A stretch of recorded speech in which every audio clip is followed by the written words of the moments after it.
For more than 30 years, and in some cases a decade longer, they were the ignored heroes of an unpopular war. But nearly 3,500 New Zealand military personnel who served in Vietnam have received a long overdue apology. In Parliament, politicians from across the spectrum paid tribute to those who served and the 37 who died, and to the 187 soldiers who were injured.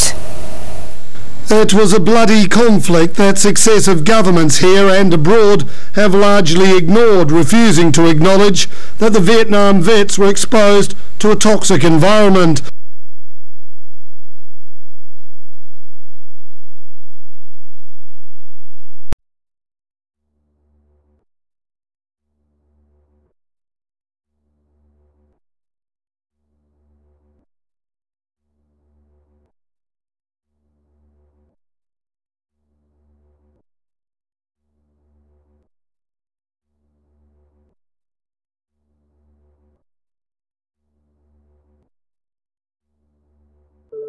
Vietnam. The United States' official declaration of war on North Vietnam in 1964 came after an alleged incident involving 2 U.S. destroyers being attacked by North Vietnamese PT boats in the Gulf of Tonkin. This was known as the Gulf of Tonkin incident. This single situation was the catalytic pretext for massive troop deployment and full-fledged warfare. One problem, however: the attack on the U.S. destroyers by Vietnamese PT boats never happened. It was a completely staged event to have an excuse to enter the war. Former Secretary of Defense Robert McNamara stated years later that the Gulf of Tonkin incident was a mistake, while many other insiders and officers have come forward, relaying that it was a contrived farce, a complete lie. Once in the war, it was business as usual. In October 1966, President Lyndon Johnson lifted trading restrictions on the Soviet bloc, knowing full well that the Soviets were providing upwards of 80% of North Vietnam's war supplies. Consequently, Rockefeller interests financed factories in the Soviet Union, which the Soviets used to manufacture military equipment and send it to North Vietnam. However, the funding of both sides of this conflict was only one side of the coin. In 1985, Vietnam's rules of engagement were declassified. This detailed what American troops were and were not allowed to do in the war. It included absurdities like North Vietnamese anti-aircraft missile systems could not be bombed until they were known to be fully operational. No enemy could be pursued once they crossed the border of Laos or Cambodia. And most revealing of all, the most critical strategic targets were not allowed to be attacked unless initiated by high military officials. Apart from these imposed ludicrous limitations, North Vietnam was informed of these restrictions and therefore could base entire strategies around the limitations of the American forces.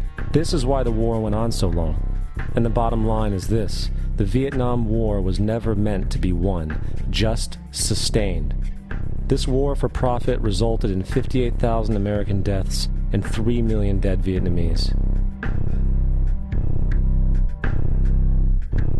So, where are we now? September 11th was the jumpstart for what is now an accelerated agenda by the ruthless elite. It was a staged war pretext no different than the sinking of the Lusitania, the provoking of Pearl Harbor, and the Gulf of Tonkin lie. In fact, if 9/11 wasn't a planned war pretext, it would be an exception to the rule. It has been used to launch 2 unprovoked illegal wars, one against Iraq and one against Afghanistan. However, 9/11 was a pretext for another war as well, the war against you. The Patriot Act, Homeland Security, the Military Tribunals Act, and other legislations are all completely and entirely designed to destroy your civil liberties and limit your ability to fight back against what is coming. Currently in the United States, unannounced to most brainwashed Americans, your home can be searched without a warrant, without you being home. You can in turn be arrested with no charges revealed to you, detained indefinitely with no access to a lawyer, and legally tortured, all under the suspicion that you might be a terrorist. Medals are now being offered to the vets, and medical assistance is being supplied to those who have suffered as a result of their exposure to the deadly Agent Orange.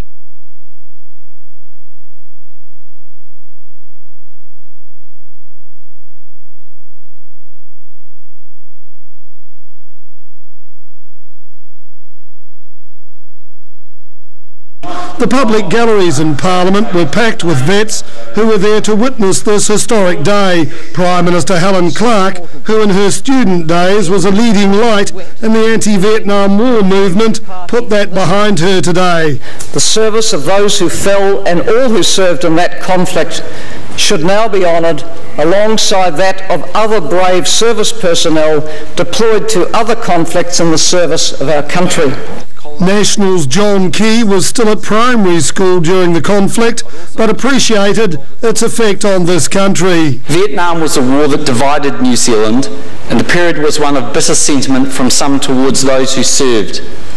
But the New Zealanders who were asked to serve in this war were not responsible for the decisions taken by politicians at the time. And that was a theme picked up by New Zealand First's Winston Peters. It is wisely said that the military don't start wars, politicians do. These men were sent to Vietnam by politicians. They did their duty. When they returned, their country did not do its duty by them.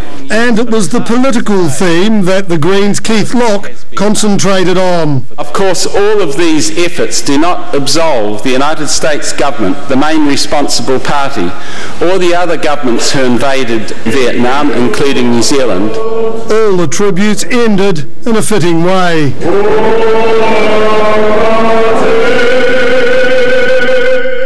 Barry Soper, Sky News, New Zealand.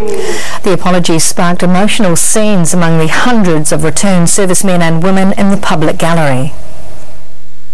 They struggled for our country during wartime and ever since have been struggling to get the recognition they deserve. It's been a very satisfying day, really. It's been a day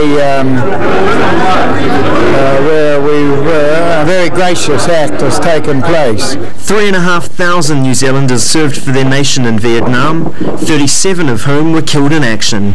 But they were forced to return in the middle of the night, ordered to immediately change into civvies and not tell people where they had been.